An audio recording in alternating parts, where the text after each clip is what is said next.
Oi, professora, tudo bem? Eu vou fazer o vídeo sobre o experimento 2, que é a separação dos componentes de uma mistura.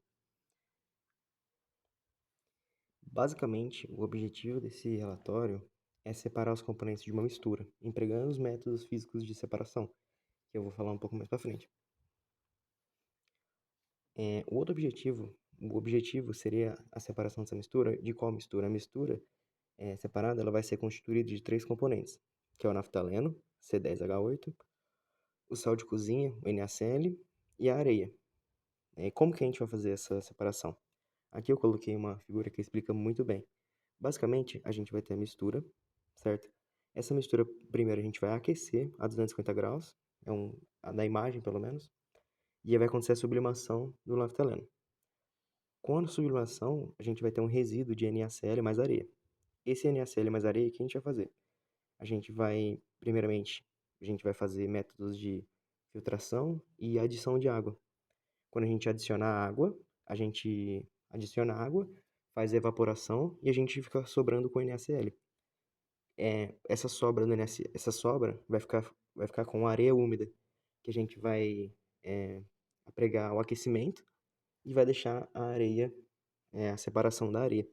Mas isso eu vou falar um pouco mais para frente. Dando uma introdução no relatório, eu vou falar um pouco sobre o que é uma mistura. A mistura é a junção de duas ou mais substâncias, simples ou composta, em que não ocorre transformação química desses compostos. E ela pode ser elencada em dois tipos de mistura: as misturas homogêneas e as misturas heterogêneas. As misturas homogêneas apresentam apenas uma fase, ou seja, não é possível distinguir os componentes que as constituem. Aqui, por exemplo, eu coloquei um exemplo da água e sal nessa imagem, e dá para ver claramente que ele só tem uma fase. Já aqui eu deixei o exemplo do sal e da água, né? Por exemplo, o soluto, que é o sal, o solvente, que é a água, e a solução vai ser a mistura de água e sal, que ela é uma fase.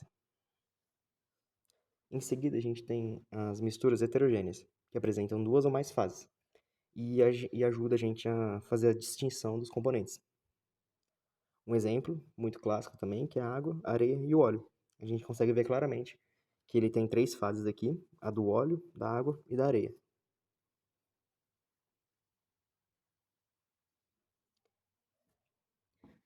Basicamente, a separação de misturas ela vai ser isolar componentes de uma mistura, e com esse isolamento a gente vai utilizar técnicas de separação de mistura em relação se ela for heterogênea ou homogênea. Agora eu vou elencar as que a gente mais usou no relatório, que foi a sublimação. Basicamente, a sublimação consiste no processo de transformação do estado sólido para o estado gasoso, sem ter passado pela fase líquida. Aqui eu usei o exemplo do iodo, que a gente consegue ver o iodo sublimado e o iodo no vidro.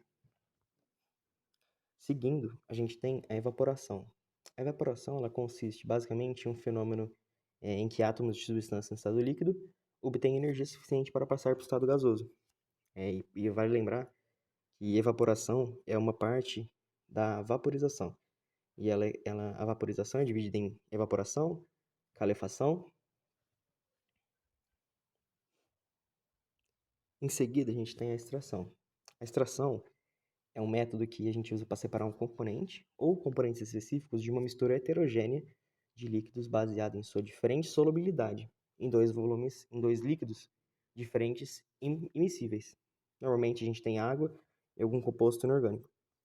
Aqui essa figura é muito boa para a gente entender que basicamente a gente faz a separação de fases e fica muito mais fácil da gente poder fazer a coleta. Outra também muito importante é a filtração. A filtração ela ocorre com a utilização de um filtro para separar os elementos sólidos dos líquidos. E basicamente então ele vai reter os componentes da mistura, de acordo com o tamanho dos poros. E exemplo também é água, café. Passando agora para a parte experimental do processo, a gente vai ter os reagentes, as vidrarias e os equipamentos. Primeiro vai ter uma mistura contendo areia, NaCl e N-naftaleno. gelo, 2 beckers de 100 ml, um vidro relógio de angulação de 10 centímetros, um vidro relógio de angulação de 12 centímetros, um bastão de vidro, uma placa de Petri, uma proveta de 25 ml, um funil, uma pipeta de água destilada, uma pipeta de conta-gotas, uma espátula, um suporte universal, uma argola com mufa, um tripé, uma tela de amianto, um bico de Bunsen, um papel de filtro qualitativo, uma balança analítica de 0,001 gramas e uma estufa. Então, como eu expliquei lá na frente, basicamente a gente vai pegar o naftaleno, a gente vai fazer um aquecimento e vai acontecer a sublimação. Na sublimação vai ser separado o naftaleno de uma mistura de NaCl mais areia. Essa mistura de NaCl mais areia, a gente primeiramente vai adicionar água e vai acontecer a dissolução do NaCl. Essa dissolução, a gente vai filtrar ela e vai ser dividida em duas soluções. Em uma solução de NaCl e um composto de areia úmida. Com a solução de NaCl, a gente pode fazer o aquecimento, e esse aquecimento ele vai fazer a evaporação da água, que nos deixa somente com o NaCl. Já a areia úmida também a gente vai ter que fazer o aquecimento, e vai acontecer a evaporação da água, e a gente só fica com a areia. Concluindo, esse relatório foi muito importante a utilização de técnicas específicas de separação de mistura. Sendo assim, foi possível separar uma mistura composta de naftaleno, de sal de cozinha e areia. No relatório, de 1,1365 gramas da massa total, foi visto que 0,2088 gramas corresponde a naftaleno, que é 18,37% da massa total.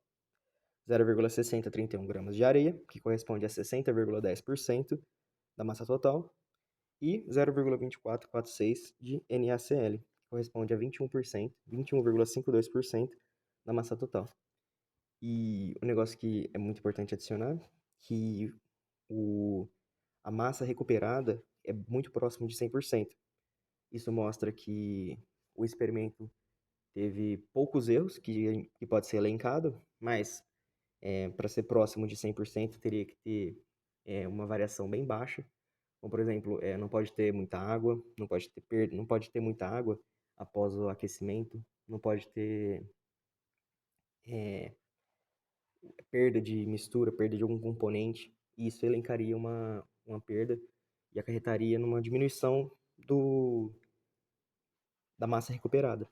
Então, se a gente adicionar todas essas massas, a gente vai chegar em basicamente 99,999% da massa recuperada.